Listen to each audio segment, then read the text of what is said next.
வணக்கம். இந்தியன்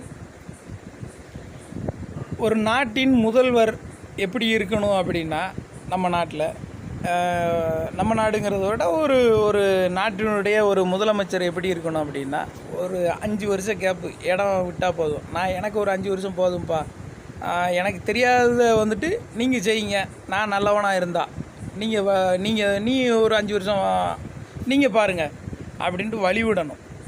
இளைய சமுதாயத்திற்கோ இல்லைன்னா அடுத்த மதத்திற்கோ, இந்து, கிறிஸ்தவம், முஸ்லீம், இந்த மாதிரி உங்களுக்கு கொள்கை 2 மதம் முக்கியம், இன்னொரு மதம் ஆகவே ஆகாது. உங்களுக்கு பிறவிலேயே உங்களுக்கு யாரோ சேனை வச்சுட்டாங்க.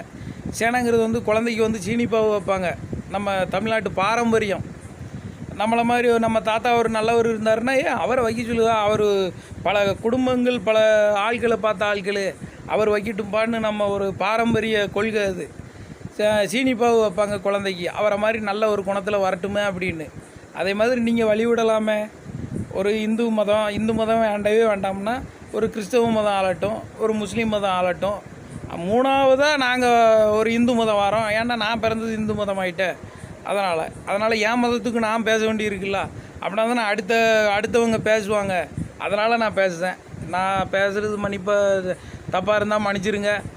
இருந்தாலும் வந்துட்டு நீங்கள் வழிவிடலாமே. ஒரு 5 வருஷம் ஒரு ஆட்கள் வாழலாமே.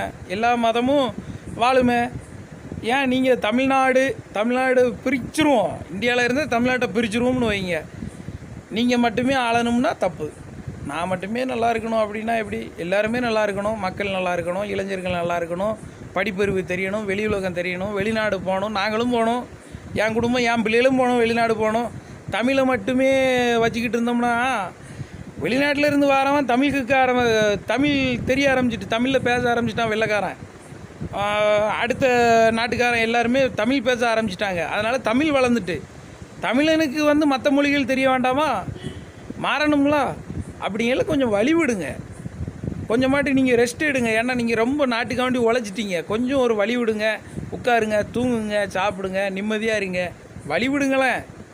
அதையாட்டு செய்யலாமல் அடுத்த ஆபத்து வந்ததுக்கப்புறம் நீங்கள் வழி விட்டாலும் பிரயோஜனம் இல்லை. தமிழ்நாடு அழிஞ்சு போகும். இந்தியாவில் ஒரு பாகம் அழிஞ்சிரும். காஷ்மீர் மாதிரி நம்ம தமிழ்நாட்டை பிடிச்சிக்கிட்டாங்கன்னா என்ன செய்வீங்க?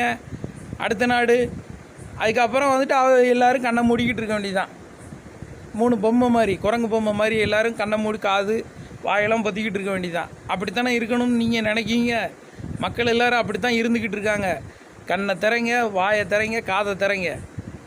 இனிமேலாட்டு மக்கள் பேச ஆரம்பிங்க. இளைஞர்களே பேசுங்க. அப்படின்னா தான் விட